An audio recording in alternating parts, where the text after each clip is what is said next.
You are watching What's Lock 'em Key. Now this is my jump box.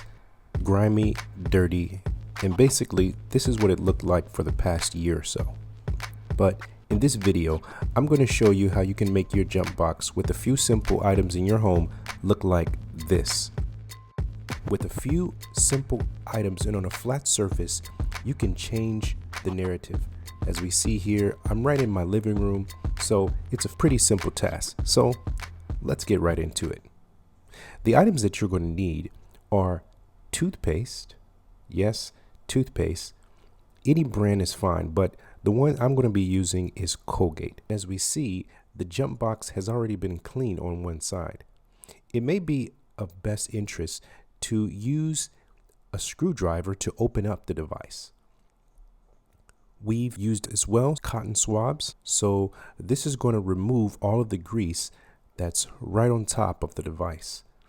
You're going to need a little bit of water as well to be able to penetrate the surface, and from there it's best to start on the side that perhaps is the dirtiest. See if I can give you a better view here as we dive into part 2 of our cleaning.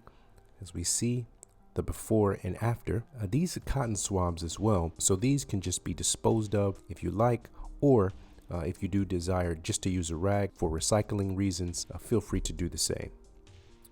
But this is just going to take off all of the grime, and as you see, it just takes a few minutes or so to be able to clean these greasy tools, because this could work on a variety of tools as well inside of your shop.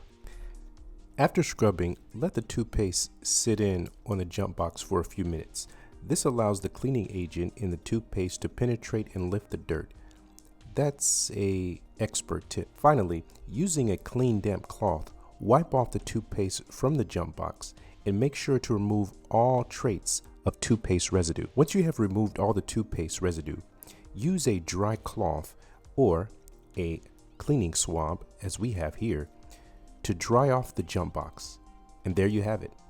It's clean and shiny car jump box, ready to use. Cleaning your jump box with toothpaste is a quick and easy way to keep it looking good and functional, and so that it works properly all the time. Remember to clean it regularly to ensure optimal performance whenever it is needed. Thank you for watching What's Lock and Key, and please leave your questions below. And we just hit 1,000 subscribers. Thanks again, and we'll see you on the next one.